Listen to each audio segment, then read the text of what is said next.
Corona ಎದುರಿಸಲಿಕ್ಕೆ ready ಆಸ್ಪತ್ರೆಗಳಲ್ಲಿ ಹೇಗಿದೆ ಸಿದ್ಧತೆ? ರಾಜೀವ್ ಗಾಂಧಿ ಆಸ್ಪತ್ರೆ ರಿಯಾಲಿಟಿ ಚೆಕ್. ಕೊರೋನಾ ಭಯ ಬೇಡ, ಮುಂಜಾಗ್ರತೆ ಇರಲೇಬೇಕು. ಕೊರೋನಾ ಕಟ್ಟೆಚ್ಚರ, ನಿಮ್ಮ ಆರೋಗ್ಯ ನಿಮ್ಮ ಕೈಲಿ.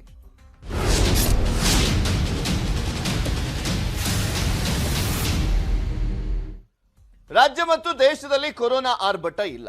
ಕೊರೋನಾ ಹೆಚ್ಚಾಗದಂತೆ ತಡೆಯಲಿಕ್ಕೆ ಎಲ್ಲಾ ರೀತಿಯಾದಂತ ಮುಂಜಾಗ್ರತಾ ಕ್ರಮಗಳನ್ನು ಕೈಗೊಳ್ಳುವಂತ ನಿಟ್ಟಿನಲ್ಲಿ ಕೇಂದ್ರ ಸರ್ಕಾರ ಮತ್ತೆ ರಾಜ್ಯ ಸರ್ಕಾರ ಎರಡೂ ಕಡೆಯಿಂದಲೂ ಕೂಡ ಸೂಚನೆ ಹೋಗಿದೆ. ಹೊಸ ವರ್ಷಾಚರಣೆಗೆ ಮಾರ್ಗಸೂಚಿ ಕುರಿತು ನಾಳೆ ಸಭೆ ನಡೆಯುವಂತ ಸಾಧ್ಯತೆ ಕೂಡ ಇರುವಂತದ್ದು. ನಿನ್ನೆ ಮಾಡ್ತಾರೆ ಅನ್ನುವಂತ ನಿರೀಕ್ಷೆ ಇತ್ತು, ಆದ್ರೆ ಆ ಸಭೆ ಕ್ಯಾನ್ಸಲ್ ಆಯಿತು. R Ashok, doctor K Sudhakar ಸಭೆ ನಡೆಸುವಂತ ಸಾಧ್ಯತೆ ಇದೆ. ಕಂದಾಯ ಸಚಿವರು ಮತ್ತೆ ಆರೋಗ್ಯ ಸಚಿವರು ವಿದೇಶಗಳಲ್ಲಿ ಕೊರೋನಾ ಹೆಚ್ಚಾದ ಹಿನ್ನೆಲೆಯಲ್ಲಿ ಮುಂಜಾಗ್ರತಾ ಕ್ರಮಗಳನ್ನು ಕೈಗೊಳ್ಳುವಂತ ನಿಟ್ಟಿನಲ್ಲಿ ಇನ್ನು ಏನಾದರೂ ರೂಲ್ಸ್ ಗಳನ್ನ ಮಾಡಬೇಕಾ ಅಂತ ನಾಳೆಯಿಂದ ಸುವರ್ಣಸೌಧದಲ್ಲಿ ಮಾಸ್ಕ್ ಕಡ್ಡಾಯವನ್ನ ಮಾಡಲಾಗಿರುವಂತದ್ದು. ಆಸ್ಪತ್ರೆಗಳಲ್ಲಿ ಕೊರೋನಾ ಆರ್ಗ್ಯಾನಿಕ್ ಫಾರ್ಮಿಂಗ್ ಮಾಡಿದ್ರೆ ಬರೀ ನಿಮ್ಮ ಆರೋಗ್ಯ ಚೆನ್ನಾಗಿರೋದಲ್ಲ, ನಿಮ್ಮ ಹಣಕಾಸಿನ ಆರೋಗ್ಯ ಕೂಡ ಚೆನ್ನಾಗಿರುತ್ತೆ. Organic farming ಕಲಿಬೇಕಾ?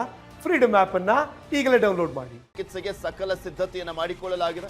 ರಾಜ್ಯದಾದ್ಯಂತ ಜನರಲ್ಲಿ ಜಾಗೃತಿ ಮೂಡಿಸುವಂತ ಕಾರ್ಯವನ್ನು ಕೂಡ ಮಾಡಲಾಗ್ತಾ ಇರುವಂತದ್ದು. ಮಾಸ್ಕ್ನ ವಿಚಾರಕ್ಕೆ ಸಂಬಂಧಪಟ್ಟಂತೆ ಬೂಸ್ಟರ್ ಡೋಸ್ ಅನ್ನ ಪಡೆದುಕೊಳ್ಬೇಕು ಅನ್ನುವಂಥ ವಿಚಾರಕ್ಕೆ ಸಂಬಂಧಪಟ್ಟಂತೆ ಕೂಡ ನಾಳಿನ ಸಭೆಯಲ್ಲಿ ನಿರ್ಧಾರ ಆಗುತ್ತಾ ಟಫ್ ರೂಲ್ಸ್ ಅನ್ನುವಂಥ ಕುತೂಹಲ ಇದೆ. ಆದ್ರೆ ನಿನ್ನೆ ಸುಧಾಕರ್ ಅವರು ಮಾತನಾಡಿರುವಂತ ವಿಚಾರವನ್ನ ಗಮನಿಸ್ತಾ ಇದ್ರೆ ಸದ್ಯಕ್ಕಂತೂ ಯಾವುದೇ ರೀತಿಯಾದಂತಹ ಟಫ್ ರೂಲ್ಸ್ ಜಾರಿ ಮಾಡುವಂತ ಉದ್ದೇಶ ಇದ್ದಂತೆ ಕಾಣಿಸ್ತಾ ಇಲ್ಲ. ಬಿಕಾಸ್ ರಾಜ್ಯದಲ್ಲಂತೂ 20-25 ಕೇಸ್ಗಳು ವರದಿ ಆಗ್ತಾ ಇರುವಂತ ಹಿನ್ನೆಲೆಯಲ್ಲಿ ಸದ್ಯದ ಮಟ್ಟಿಗೆ ನಾವು ಸೇಫ್ ಆಗಿದ್ದೀವಿ, ಕಂಟ್ರೋಲ್ ನಲ್ಲಿ ಇದೆ ಕೊರೋನಾ. ಸೊ ಹೀಗಾಗಿ ಆ ರೀತಿಯಾದಂತ ಒಂದು ಟಫ್ ರೂಲ್ಸ್ ಜಾರಿ ಮಾಡುವಂತ ವಿಚಾರಕ್ಕೆ ಸಂಬಂಧಪಟ್ಟಂತೆ ಸದ್ಯದ ಮಟ್ಟಿಗೆ ಚಿಂತನೆ ಅಂತೂ ನಡೀತಾ ಇಲ್ಲ.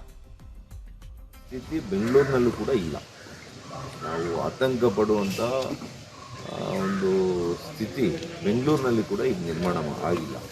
ಹಾಗಾಗಿ ನಾವು ಎಲ್ಲವನ್ನೂ ಕೂಡ ಅವಲೋಕಿಸ್ತಾ ಇದ್ದೀವಿ, ಭಾಳ ಹತ್ತಿರದಲ್ಲಿ ಗಮನಿಸ್ತಾ ಇದ್ದೀವಿ, ತೀವ್ರ ರೀತಿಯಲ್ಲಿ ನಾವೆಲ್ಲ ಕೂಡ ಗಮನಿಸ್ತಾ ಇದ್ದೀವಿ.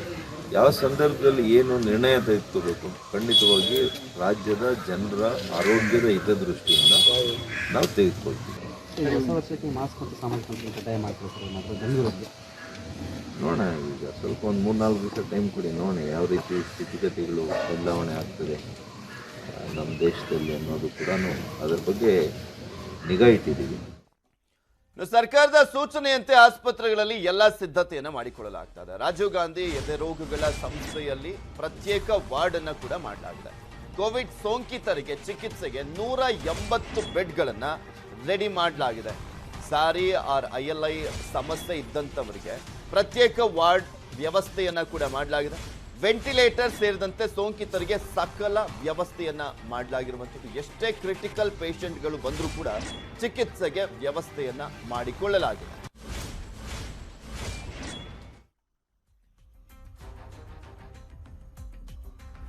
ನಮ್ಮ ರಾಜೀವ್ ಗಾಂಧಿ ಆಸ್ಪತ್ರೆಯಲ್ಲಿ ಈಗಾಗಲೇ ಕೋವಿಡ್ ಫೀಲ್ಡ್ ಆಸ್ಪತ್ರೆಗೋಸ್ಕರನೇ 180 ಬೆಡ್ ಆಸ್ಪತ್ರೆ, ಒಂದು ವಿವಿಧ ಎಲ್ಲ ಸಲಕರಣೆಯುಳ್ಳ ಒಂದು ಆಸ್ಪತ್ರೆ ಇದೆ.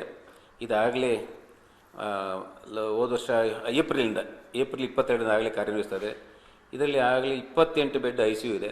ಅದರಲ್ಲಿ 10 ಬೆಡ್ ಸ್ಯಾರಿ ICUಗೆ ಹಾಗೂ 18 ಬೆಡ್ ಕೋವಿಡ್ ಪಾಸಿಟಿವ್ ICUಗೂ ಸಹ ನಾವು ಮಾಡ್ಕೊಂಡಿದ್ದೇವೆ. ಹಾಗಾಗಿ ಎಲ್ಲ ಸೌಕರ್ಯಗಳಿದ್ದಾವೆ. ಒಂದು HD ಬೆಡ್ಸ್ 20 ಇದ್ದಾವೆ.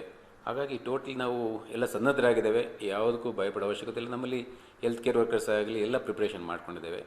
ಹಾಗಾಗಿ ಯಾವುದೇ ಸಿಚುವೇಶನ್ ನಾವು ಫೇಸ್ ಮಾಡೋದು ಸನ್ನದ್ಧರಾಗಿದ್ದೇವೆ. ನಮ್ಮ ರಾಜೀವ್ ಗಾಂಧಿ ಆಸ್ಪತ್ರೆಯಲ್ಲಿ ಈಗಾಗಲೇ ಕೋವಿಡ್ ಫೀಲ್ಡ್ ಆಸ್ಪತ್ರೆಗೋಸ್ಕರನೇ 180 ಬೆಡ್ ಆಸ್ಪತ್ರೆ, ಒಂದು ವಿವಿಧ ಎಲ್ಲ ಸಲಕರಣೆಯುಳ್ಳ ಒಂದು ಆಸ್ಪತ್ರೆ ಇದೆ. ಇದಾಗಲೇ ಹೋದ ವರ್ಷ ಏಪ್ರಿಲ್ 22